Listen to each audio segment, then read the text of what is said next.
ప్రాణ స్నేహితులు, best friends కథ పేరు. ఆనంద్ మరి సంతోష్ అనే ఇద్దరు మిత్రులు ఉండేవారు.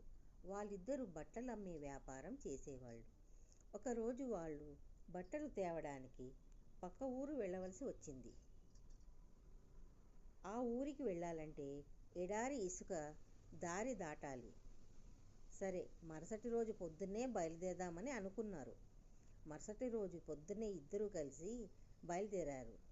ఇద్దరూ పోతూ ఉండగా ఏదో ఒక విషయమై వాదులాడుకున్నారు, గట్టిగా మాట్లాడుకున్నారు.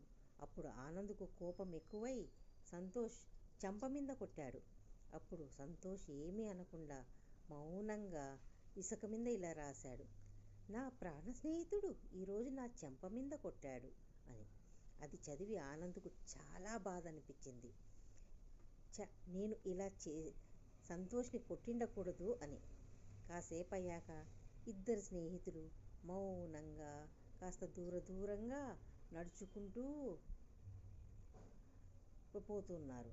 అప్పుడు అనుకోకుండా సంతోష్ అరుపు వినిపించింది: ఆనంద్, నన్ను కాపాడు, నేను ఇసుకపూడిలో ఇరుక్కుని పోయాను అని.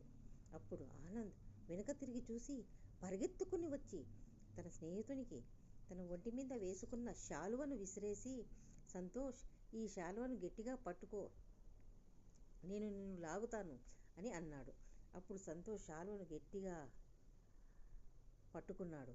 అప్పుడు ఆనంద్ తన శక్తినంతా ఉపయోగించి తన స్నేహితుడిని గట్టిగా బయటకు లాగాడు.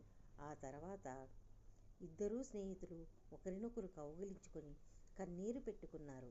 కొద్దిసేపటి తర్వాత సంతోష్ ఒక బొగ్గుతో ఒక రాయి మీద ఇలా రాశాడు: నా ప్రాణ స్నేహితుడు ఈరోజు నా ప్రాణాలు కాపాడాడు అని.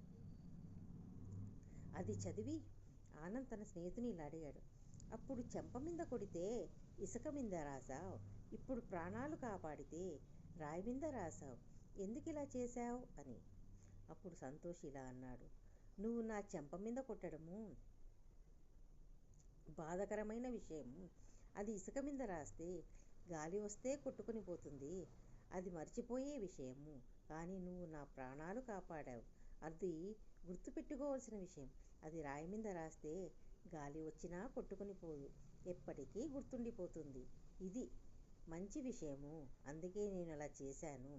ఏదైనా చెడుని మర్చిపోవాలి, మంచిని గుర్తుపెట్టుకోవాలి అని చెప్పాడు సంతోష్. ఇలా ఇద్దరు స్నేహితులు సంతోషంగా మళ్ళీ కలిసి బయలుదేరారు. ఇది ప్రాణ స్నేహితుల కథ.